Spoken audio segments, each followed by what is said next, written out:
Olá, meus irmãos, graça e paz seja convosco. Me permita aqui fazer só um comentário breve sobre a lição da semana passada. Eu não consegui dar continuidade aos estudos na lição de terça e quarta, e consequentemente de quinta também, quando eu cheguei de viagem na quarta e tinha muitas atividades para fazer na quinta-feira.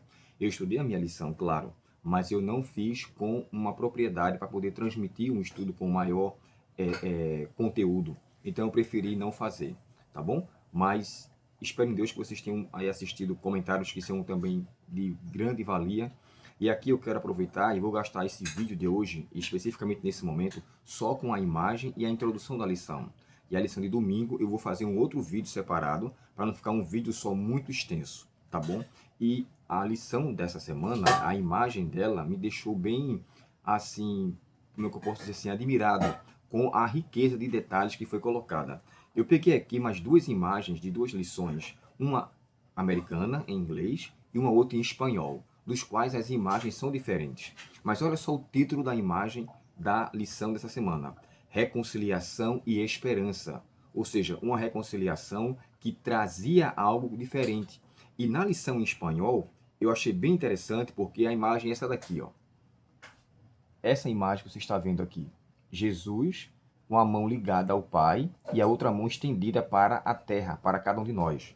Isso nos faz lembrar o texto de 1 Carta aos Coríntios, capítulo 5, e o verso 19, que é o verso que antecede o verso seguinte da lição dessa semana, o verso para memorizar.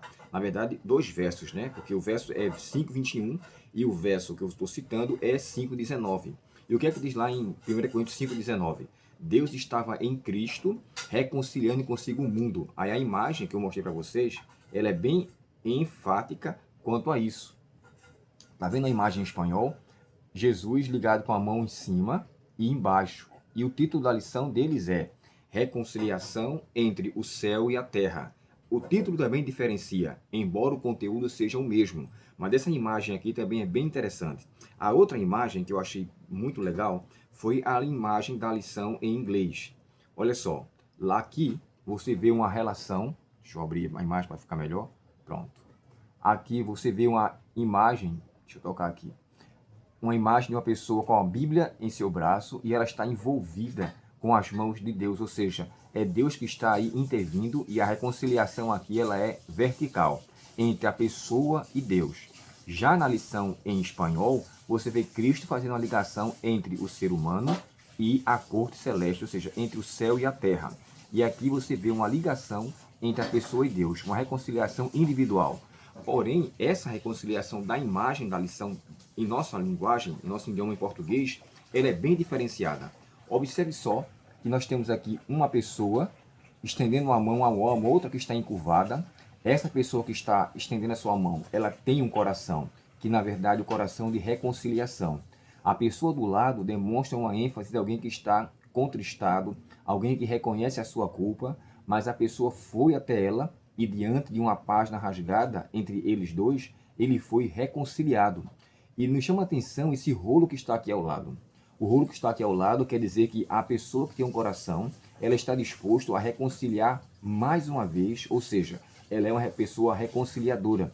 O que quer que seja que aconteça com essa pessoa e outra, ela vai até a pessoa para resolver.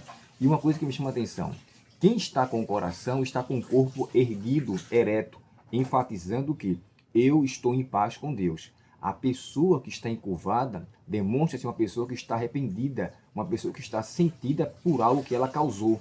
E a outra pessoa que está totalmente em uma situação contrária, primeiramente entre ela e Deus, ela vai até a pessoa e procura reconciliar-se. Não é esse o princípio bíblico, quando fala se teu inimigo tiver algo contra ti, vai tu a ele, ou melhor, se teu irmão, fala nem do inimigo, né, tiver algo contra você, vai você a ele? Então não espere a pessoa tomar consciência de que ela está errada. Se você está em paz com Deus, você irá tomar a iniciativa da reconciliação. E você vê que esse relacionamento foi rasgado, mas pelo coração de uma pessoa reconciliada com Deus, existem mais outras formas dela poder, então, se reconciliar com qualquer situação. E o verso para memorizar aqui diz assim, ó: aquele que não conheceu o pecado, ele o fez pecado por nós, para que nele, em Cristo, fôssemos feitos justiça de Deus. Olha que coisa interessante. Jesus não teve pecado nenhum, nem por intenção, nem por pensamento, nem por desejo. Ele foi afetado, sim, por tudo que o ser humano poderia ser afetado pelo pecado, mas ele não foi infectado por ele. Jesus foi o nosso exemplo por excelência. Então, uma coisa para ficar claro, Jesus, quando morreu, ele não morreu por ter pecado, ele morreu por carregar os nossos pecados. Então, a morte que está sobre ele, o pecado que estava sobre ele, que levou à morte, que está lá em Isaías 53, né? E por suas pisaduras fostes sarados, ou seja, ele foi traspassado pelas nossas iniquidades, ou por nossas transgressões, e moído pelas nossas iniquidades. Então, tudo aquilo que Cristo passou foi unicamente uma morte reconciliadora, ou reconciliatória, entre nós e a corte celeste, entre nós e Deus, através do que ele fez. Então, embora ele não tenha conhecido o pecado na prática, o Pai o fez pecado por nós. A morte de Cristo na cruz é uma morte substitutiva, de fato chamada de morte eterna, para que todo aquele que nele crê não passe pela morte eterna, perecer, mas tenha a vida eterna. E diante disso, nós entendemos que a obra de Cristo, a reconciliação que ele fez, não foi só para o nosso planeta. Isso aqui é interessante, porque no livro chamado A Verdade sobre os Anjos, e em 2 páginas aqui, olha, 205 e 206. Se você tiver esse livro, irmãos, em casa, você vai fazer muito bom uso dele para a lição dessa semana.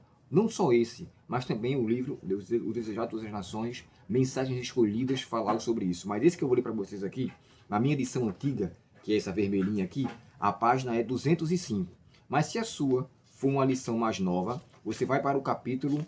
deixa eu voltar aqui. É o capítulo que fala sobre os anjos durante a morte e paixão de Cristo. Perdão, os anjos durante a paixão e morte de Cristo, no capítulo 16. E na página 205, eu vou ler para vocês aqui esse texto que é interessantíssimo. Olha só. O significado da morte de Cristo será percebido por santos e anjos, ou seja, pessoas e anjos. E o texto fala sobre isso aqui, né? Quando fala que por meio de sua morte na cruz, Jesus reconciliou, realizou a reconciliação de todas as coisas e de todas as criaturas, especialmente dos seres humanos. Olha só, criaturas e seres humanos. Então está falando de outros seres aqui, tá? Não só do nosso mundo, mas outros mundos também. Observe aqui a continuação da leitura para nós fazermos o fechamento.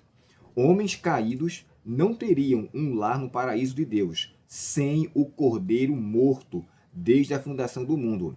Os anjos atribuem honra e glória a Cristo, pois nem mesmo eles se encontram seguros, exceto ao contemplarem os sofrimentos do Filho de Deus. Falando dos anjos, agora veja os mundos não caídos. É através da eficácia da cruz que os anjos do céu são protegidos contra a apostasia. Sem a cruz, eles não se encontrariam em maior segurança contra o mal do que os anjos que estavam antes da queda de Satanás. A perfeição angélica fracassou no céu, ainda falando dos anjos.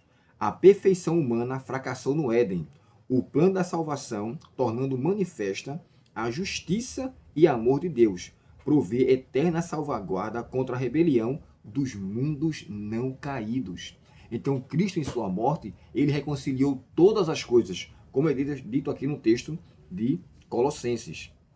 E me chama a atenção que ele fala não só dos anjos que ficaram lá, mas dos seres que não caíram. Então, Cristo, ao morrer na cruz, ele desmascara completamente a obra de Satanás e mostra, na verdade, quem ele é e quem Deus é. Deus, de fato, é amor em tudo que ele faz. Porém, Satanás, com seus ardis, ele tenta iludir, enganar e dizer que Deus é tirano, que Deus é sarcástico, que Deus, de fato, é muito autoritário, a mesma filosofia que ele colocou no céu. E que, em nome de Cristo, você não irá cair nela. Você reconhece, de fato, que Deus é amor em todas as coisas. E foi unicamente por amor que ele se entregou através do Filho dele, Cristo Jesus, para nos dar a eterna redenção. Que esse assunto, irmãos, seja em você uma fonte de mudança de atitude. Reconcilie-se com você mesmo, reconcilie-se com Deus e reconcilie-se com o seu próximo. Peça a Deus que lhe dê um coração, de fato, compassivo, bondoso, benigno. Aquilo que, na verdade, faz parte das obras do Espírito Santo, ou do fruto do Espírito, que está em Gálatas capítulo 5 e o verso 22. Diante disso, olha que o vídeo ficou com quase 10 minutos. Eu só falei da imagem e da introdução. Mas eu espero em Deus que para você sirva de grande valia. Vamos fazer o próximo estudo, o próximo vídeo da lição de domingo. E espero você daqui a pouco para juntos estudarmos esse assunto. Um forte abraço, Deus muito te abençoe. Espero que você tenha gostado da didática da imagem, das outras imagens que eu coloquei aqui. Eu não sei colocar imagens assim aqui nos vídeos, quem faz isso é meu filho, mas aí eu aproveitei para pelo menos deixar você com uma conscientização mais interessante. Caso você queira, você pode baixar aí na lição em espanhol, pode baixar na lição em inglês as imagens e faça ali a sua didática para a sua classe. Um forte abraço, Deus muito te abençoe e até o próximo estudo, se Deus quiser. Vamos orar?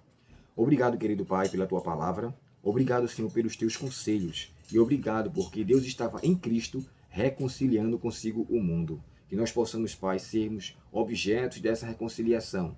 Primeiramente com o Senhor, segundo com nós mesmos e depois com todos aqueles que estão ao nosso redor. Dá-nos esta paz, Senhor, perdoa nossas faltas e nos dá força em cada dia de nossa vida, em nome de Jesus. Amém. Forte abraço, até daqui a pouco, se Deus quiser. Até logo.